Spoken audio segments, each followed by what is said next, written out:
Hello friends, आज हम बात करेंगे यदि कोई व्यक्ति घर पर बेहोश हो जाए, सिनकपी हो जाए तो इमरजेंसी में क्या करना चाहिए। इमरजेंसी मैनेजमेंट में क्या क्या चीज़ें आती है।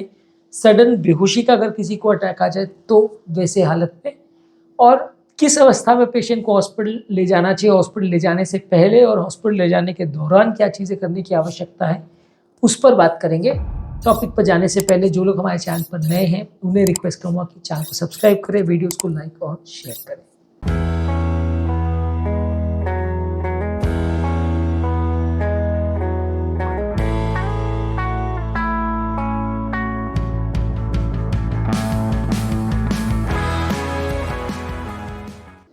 सबसे पहले यदि कोई व्यक्ति अनकॉन्शियस हो जाता है या गिर जाता है तो उसको प्रोटेक्ट करना जरूरी है, क्योंकि अनकॉन्शियसनेस के दौरान सडनली मिर्गी आ सकती है, हाथ पांव का झटका लग सकता है, चोट लग सकती है।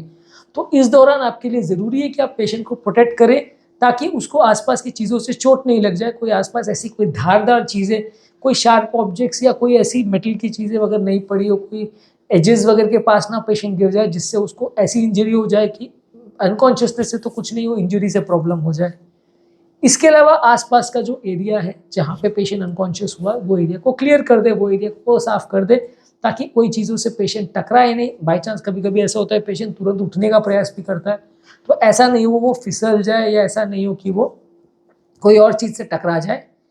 इसके अलावा अगर पेशेंट ने कोई टाइट कपड़े पहने हुए हो तो उनको लूज कर दीजिए। कई बार टाइट कपड़ों से ब्लड का सर्कुलेशन कॉम्प्रोमाइज हो जाता है, तो वैसे कंडीशन में आपको सारे कपड़ों को थोड़ा लूज कर देना है।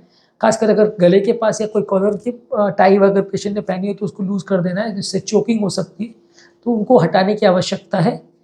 इसके अलावा पेशेंट रिस्पॉन्ड कर रहा है कि नहीं वो देखने की आवश्यकता है। पेशेंट कई बार क्या है, कई बार तो देखिए थोड़ा सा चक्कर आके पेशेंट बेहोश हो जाता है तो वो अनकॉन्शियस उतना देर नहीं होता तो दिक्कत नहीं आती।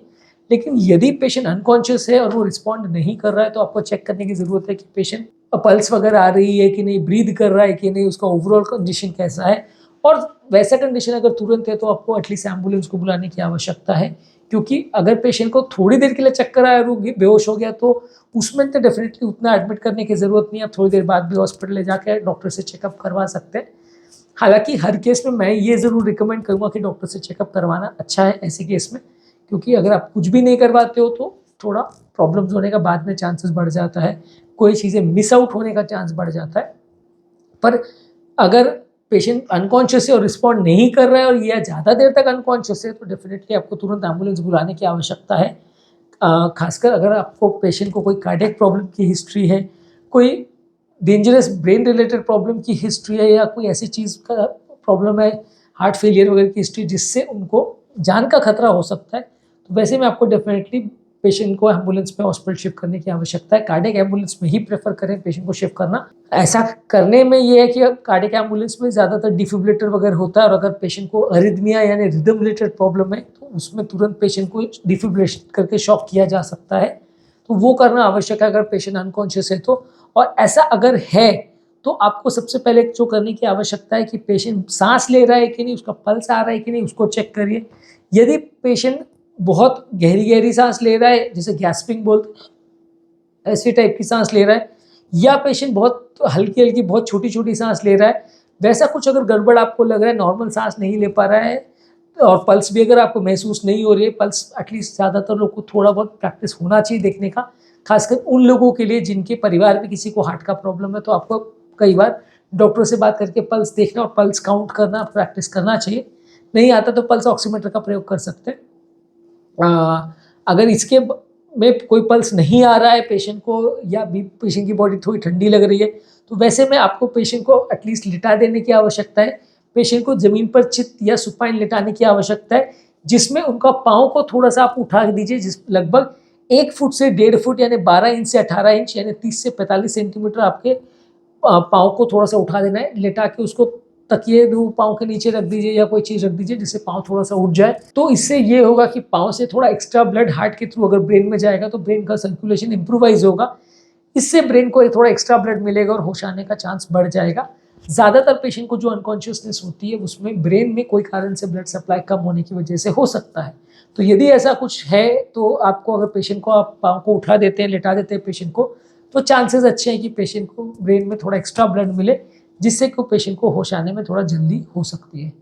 इसके अलावा पेशेंट के वाइटल साइंस चेक करते रहिए, उसका बीपी कैसा है, अगर आप घर पर बीपी मशीन है तो बीपी चेक करिए, पल्स अगर ऑक्सीमीटर है तो उससे चेक करिए, या मैनुअली आप चेक करना आता है तो वो चेक करिए।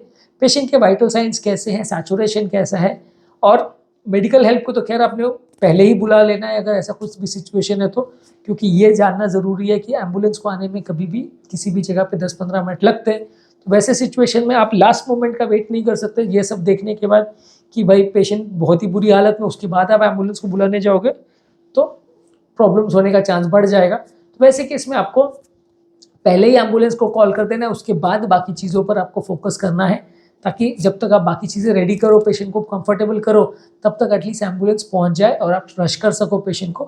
पेशेंट को इस दौरान आपको थोड़ा कंफर्ट करने की आवश्यकता है कि आप उसको, अगर पेशेंट होश आ गया है तो उसको काम करने की ज़रूरत है। उसको उठाने की कोशिश नहीं करनी है। उसको अगर उठाओगे तो वापस से ग्रेविटी फोर्स की वजह से ब्रेन का ब्लड सर्कुलेशन कॉम्प्रोमाइज़ होगा, पेशेंट फिर से अनकॉन्शियस हो जाएगा। तो उसको लेटा ही रहने दीजिए, और अगर एम्बुलेंस आती है तो स्ट्रेचर में ही उसको एम्बुलेंस में शिफ्ट करिए।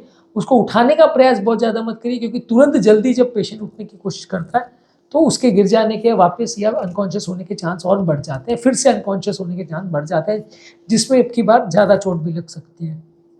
इसके अलावा आप पेशेंट को थोड़ा पानी या नमक दे सकते हैं। पानी और नमक का कॉम्बिनेशन वर्क कर सकता है। आप इलेक्ट्रॉल पाउडर या नींबू पानी जो भी दे सकते हैं। मेनली रोल इसमें नमक और पानी का है। लगभग 1 आध लीटर आप पानी दे दीजिए, क्योंकि ज़्यादातर पेशेंट में बीपी कम होने की वजह से चक्कर आते हैं, तो बीपी बढ़ जाएगा, नमक और पानी से फ़ायदा मिल सकता है। लेकिन ये तभी करिए जब पेशेंट होश में आ चुका हो और वो प्रॉपर पानी पी सके। यदि पेशेंट होश में नहीं है तो अननेसेसरी उसके मुंह में कुछ डालने की कोशिश मत करिए, वैसे में सिचुएशन सुधरने के बदले बिगड़ जाएगी। तो होश में पेशेंट है तो ही उसको पानी देना है, नहीं तो नहीं। यदि आपके लिए पॉसिबल है तो कारण जानने का प्रयास करिए कि ऐसा क्यों हुआ। पेशेंट का शुगर लेवल अगर ग्लूकोमीटर है तो चेक करिए, ब्लड प्रेशर चेक करिए, बॉडी डिहाइड्रेशन तो नहीं है वो देखिए, बॉडी ठंडी है या गर्म है वो देखिए, आसपास कोई स्पेसिफिक कारण है जिसकी वजह से पेशेंट अनकॉन्शियस हुआ है तो उसको जानने का प्रयास करिए। ये डॉक्टर के पास जब आप जाओगे तो उसको डायग्नोसिस करने में मदद करेगा और उसको बीमारी को पकड़ने में और उसको सही तरह से ट्रीट करने में सहायक होगा। इसके अलावा चक्कर का प्रॉब्लम बार बार वापस ना हो, इसके लिए आपको ध्यान रखने की ज़रूरत है। और डॉक्टर अगर आपको एक बार ट्रीट कर भी देता है या दवाइयाँ वगैरह अगर लिख भी देता है, लाइफस्टाइल चेंजेस कुछ बोल देता है, तो उसको अच्छे से फॉलो करने की आवश्यकता है, ताकि इस तरह की प्रॉब्लम्स बार बार ना हो और पेशेंट को बार बार अनकन्वीनियंट या बार बार प्रॉब्लम्स नहीं हो। इस पर आपको विशेष ध्यान देने की ज़रूरत है, क्योंकि इस तरह की प्रॉब्लम्स अगर एक आध बार हो तो उतना दिक्कत नहीं करती है, बार बार अगर होने लगे तो ज़्यादा दिक्कत करती है। इनफैक्ट पहली बार जब किसी को अगर कोई सिग्निफिकेंट कार्डियोवास्कुलर प्रॉब्लम नहीं है और वो पेशेंट अनकॉन्शियस हो जाए, तो हम वैसे पेशेंट को ज़्यादातर पानी और नमक ज़्यादा लेने को बोलते हैं, और ज़्यादातर उसको बहुत ज़्यादा अपन अग्रेसिवली ट्रीट नहीं करते। लेकिन बार बार जिसको प्रॉब्लम हो रही है तो फिर उसको ट्रीट करना पड़ता है। इसके अलावा पेशेंट के पुराने रिकॉर्ड्स और डिटेल जो भी आपके पास है उनको पहले कलेक्ट कर लीजिए। जब एम्बुलेंस आए तो आपको ऐसा नहीं होना चाहिए कि पेशेंट को पहुंचा दिया और अब पेशेंट की फाइल आपके पास नहीं है। तो पेशेंट की फाइल हमेशा एक ऐसी जगह पर घर पर रहना चाहिए जहाँ पे वो इजीली एक्सेसिबल हो, क्योंकि कई बार क्या है, पेशेंट हॉस्पिटल पहुँच जाता है, आपके पास पेशेंट का फाइल, मेडिक्लेम के कागज़ या कोई अगर कार्ड वगैरह जैसे आयुष्मान वगैरह कुछ है तो वो सारी चीज़ें अवेलेबल नहीं होती। प्रेफरेबली ये सारी चीज़ों को आप मोबाइल पर भी सेव करके रख सकते हैं, कि मोबाइल पर एक उसका फोल्डर बना के रख लीजिए जिसमें इंपॉर्टेंट डॉक्यूमेंट्स हो, उसमें पेशेंट का मेडिकल डॉक्यूमेंट्स का एक रिकॉर्ड हो जिसमें उसके रिलेटेड सारे पर्चे, कौन सी सारी दवाई खा रहा है, और उसके जो कार्ड्स वगैरह हैं, मेडिक्लेम के कार्ड्स हैं या कागज़ वगैरह, उसके इंपॉर्टेंट डिटेल्स आपके पास सेव्ड होंगे तो आपके लिए ज़्यादा अच्छा होगा, आप उसको ज़्यादा ईजीली यूज़ कर पाएंगे। इसके अलावा कोई भी अनकॉन्शियसनेस के जो ट्रिगर्स हैं उनको अवॉइड करिए, जैसे बहुत ज़्यादा गर्मी का होना, बहुत ज़्यादा डिहाइड्रेशन का होना, कोई स्पेसिफिक मेडिसिन जो ब्लड प्रेशर को कम करती है, हृदय गति को कम करती है, पेशाब बढ़ाती है, इनसे चक्कर आ सकते हैं। तो वैसी चीज़ों को अवॉइड करिए ताकि दोबारा चक्कर ना आए।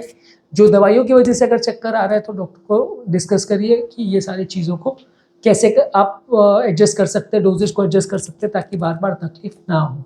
ज़्यादातर जब कभी भी अनकॉन्शियसनेस हो तो आपको ये कोशिश करनी है कि आसपास कोई भी अगर हो तो पेशेंट को गिरने से, पड़ने से या चोट लगने से आपको बचाने की आवश्यकता है।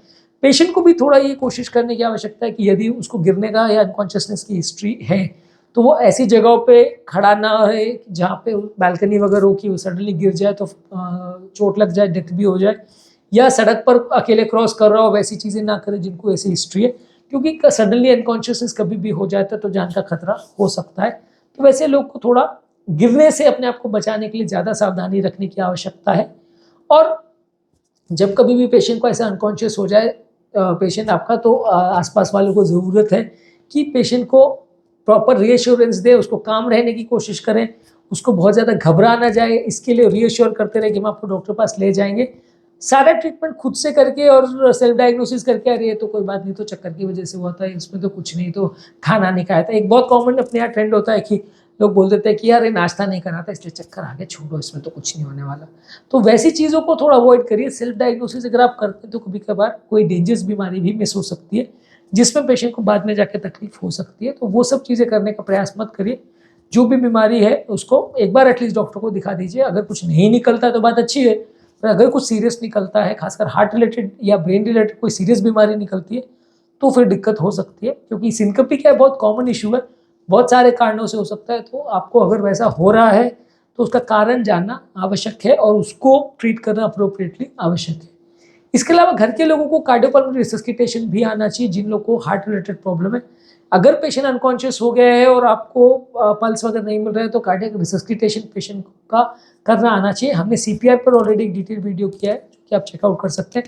ये सीपीआर यानी कार्डियक मसाज अगर आपको आएगा तो आप पेशेंट को ज़्यादा बेटर वे में मैनेज कर सकते हैं।